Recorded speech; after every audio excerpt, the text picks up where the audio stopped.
आपने कहा कि दुपहिया वाहन फिसलने की वजह, लेकिन फिसल चुके हैं कई दुपहिया वाहन और कई बार हमने विभाग को भी और ये जो निर्माण कंपनी है इनको भी अवगत करा दिया है, लेकिन उसके बावजूद भी इनके कान में कोई जू नहीं रेंग रही है।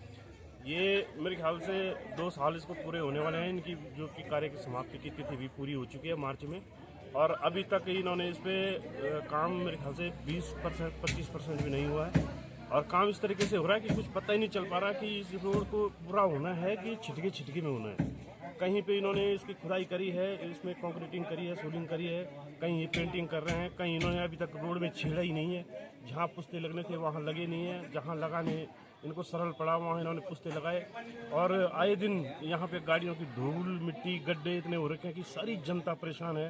सारे क्षेत्र की गाड़ियों के अलाइनमेंट खराब हो चुके हैं और अभी तक इस रोड पे मुझे लगता है कि मुश्किल ही कर पाएंगे ये। एक तो संभावना होती है कि शायद ये इस साल करेंगे, इस महीने में करेंगे, लेकिन इस रोड पे जो कंपनी काम कर रही है उनका ये लगता है कि ये मुश्किल ही कर पाएंगे।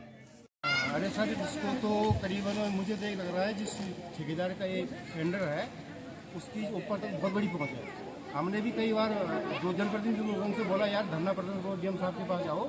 और सबसे बड़ा खतरा ये हो रहा है कि जो टू व्हीलर मतलब कई दिनों के एक्सीडेंट हो गए अभी। और इस रोड का जो टाइम पीरियड था वो जनवरी में निकल चुका है, ठीक है। और बीच में लोग जब बरसात हो रही थी, बरसात में भी यहाँ पे पेंटिंग करने के चक्कर में खुद मैंने उनको रोका कि इस टाइम पेंटिंग नहीं होती भाई है।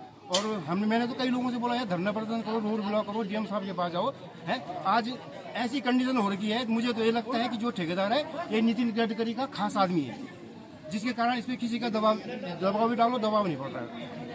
और उसी प्रकार से हमारी शासन हमारे विधायक है बिल्कुल सो रहे हैं। विधायक को तो कोई मतलब ही नहीं है कि यहाँ कुछ विकास कार्य हो रहे हैं। आए दिन इस रोड में एक्सीडेंट हो रहे हैं और जगह जगह आपने देखा होगा। आज मेला था यहाँ पे, सीता माता का मेला था। मतलब रोड ऐसी बन रखी है कि लगभग आधा किलो के पत्थर बीच रोड में आ रखे हैं। तो किस प्रकार से ये विकास होगा। हमारी उम्र भी लगभग काफी मतलब 55-60 होने वाली है, लेकिन इतनी निकम्मी सरकार मैंने अपने जीवन कार्यकाल में नहीं देखी जितनी धामी की सरकार है। तो सारे नेता सारे विधायक के भरोसे हैं। हमारे विधायक खुद जो है उनको कोई मतलब ही नहीं है कि रोड का विकास कार्य होना है।